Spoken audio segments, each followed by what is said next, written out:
참 예수님 말씀을 먹으라 가족 여러분 안녕하십니까? 오늘은 연중 제29주일이면서 교회가 전교주일로 기념하는 날입니다. 우리 모두가 복음의 선포자로서 세상에 파견되는 그리스도인의 소명을 다시 한번 기억했으면 좋겠습니다. 잠시 침묵하고 말씀 봉독하도록 하겠습니다. 성부와 성자와 성령의 이름으로 아멘.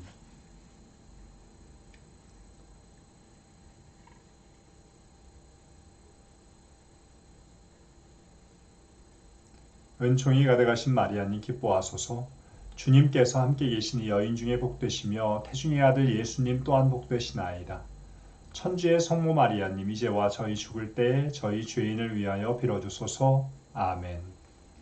마테오가 전한 거룩한 복음입니다.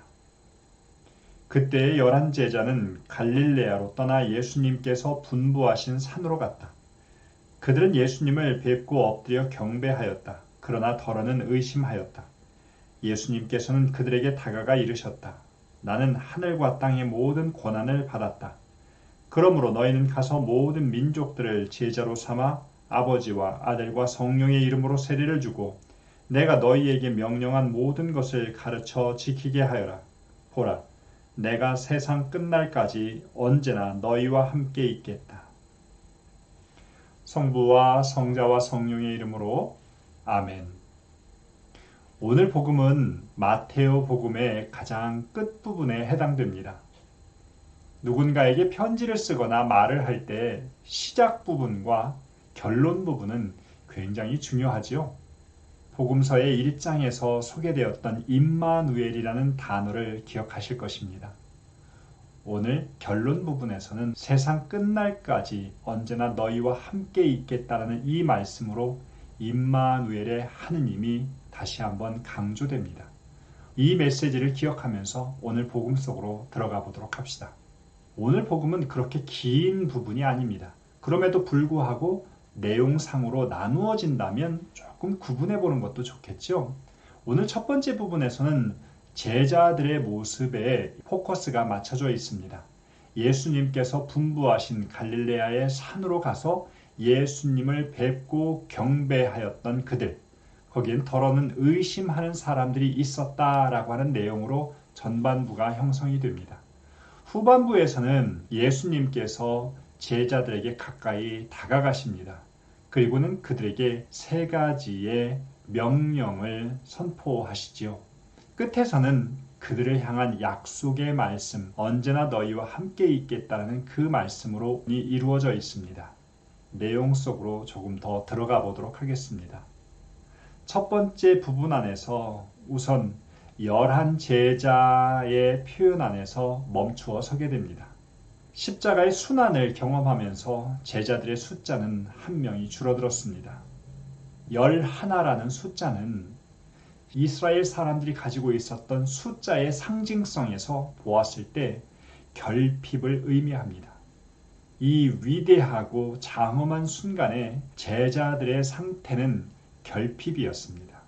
예수님의 사명을 수행하는 사람들은 완벽한 상태에서 부르심을 받는 것이 아니라 결핍의 상태가 가장 완벽한 상태다라고 하는 역설적인 말이 성립되게 됩니다. 바쁘고 힘들고 건강이 어렵고 이것이 오히려 가장 좋은 하느님의 부르심을 수행하는 순간이라는 걸 기억할 필요가 있겠죠. 그들이 예수님께서 분부하신 산으로 가게 됩니다.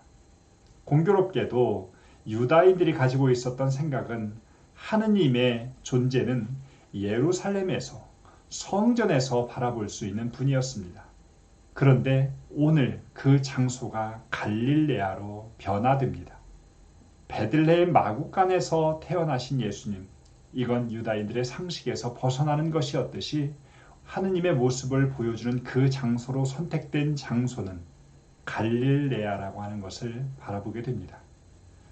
유다인들에게 산은 하느님을 만나는 장소였습니다.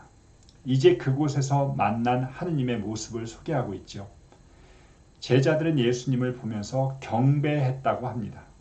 이 경배라는 단어는 하느님께 허락된 단어입니다. 예수 그리스도가 하느님이라고 하는 사실을 이 단어를 통해 드러내고 있고 제자들이 그것을 알아보았음을 우리에게 소개합니다. 그런데 곧바로 이어지는 단어는 더러는 의심하였다라는 것입니다.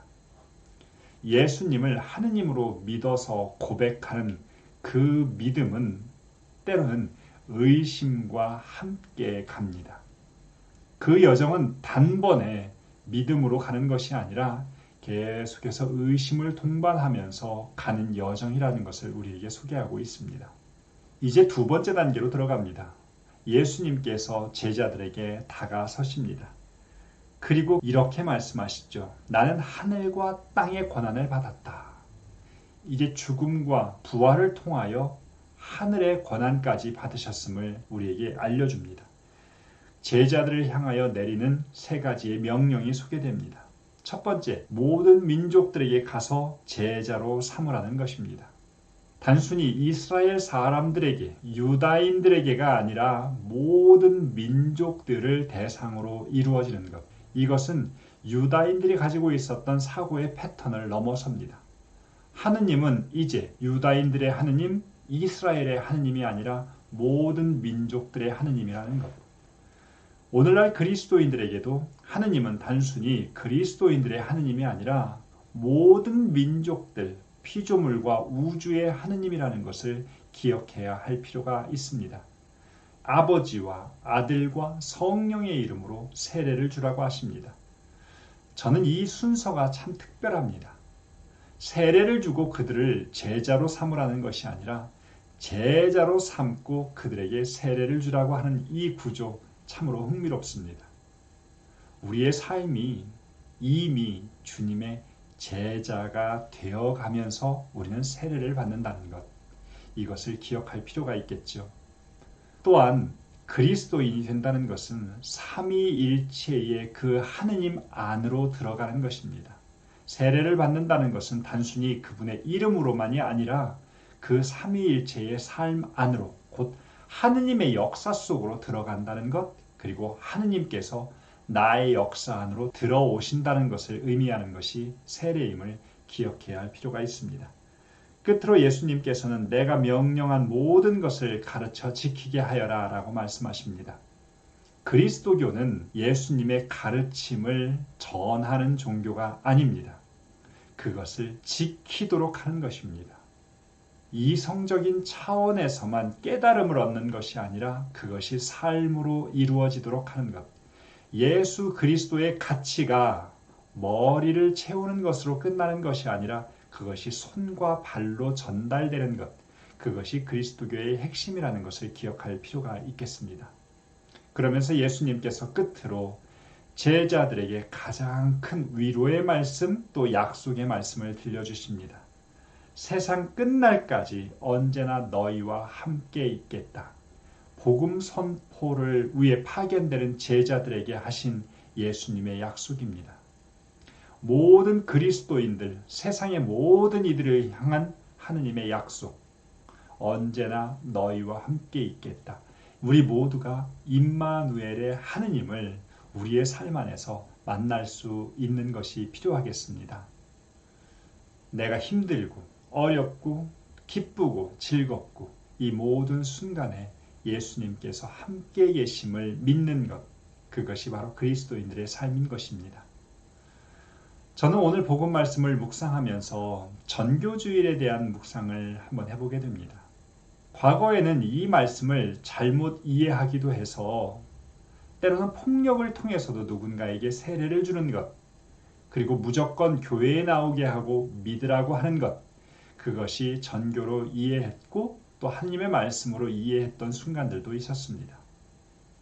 그런데 쉽게 생각해 보면 우리가 누군가에게 갈 때 굳이 성경 말씀을 들고 갈 필요가 없습니다. 성경 말씀은 내 안에서 살아 움직이면 됩니다. 그에게는 나의 눈빛, 나의 따뜻한 배려의 손짓, 이것이 바로 성경의 말씀이지요. 예수님의 말씀을 꼭 그렇게 전달할 필요가 없습니다. 그 말씀에 의하여 육화된 내가 누군가에게 다가서는 것.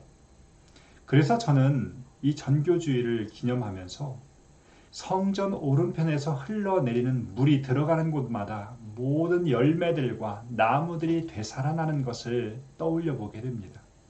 그리스도교가 전파되는 곳마다, 그리스도인들이 향해 가는 곳마다 그곳에서 생명이 움터져 나오고 있는가? 그건 멀리 바라볼 필요가 없습니다. 내가 누군가를 만났을 때 그들에게 기쁨이 되고 있는가?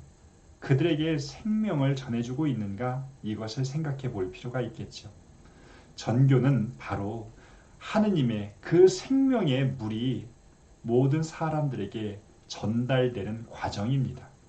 그것에 우리는 통로로서 사용되는 사람들이죠.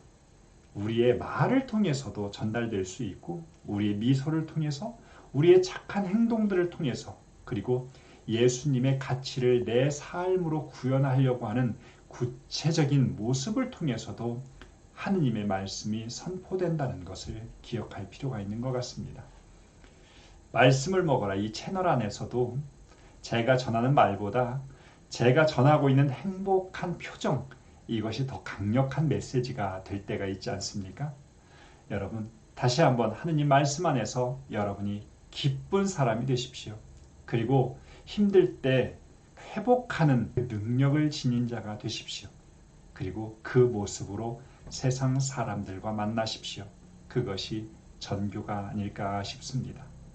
마친 기도하겠습니다. 성부와 성자와 성령의 이름으로 아멘. 영광이 성부와 성자와 성령께 처음과 같이 이제와 항상 영원히 아멘. 성부와 성자와 성령의 이름으로 아멘. 감사합니다.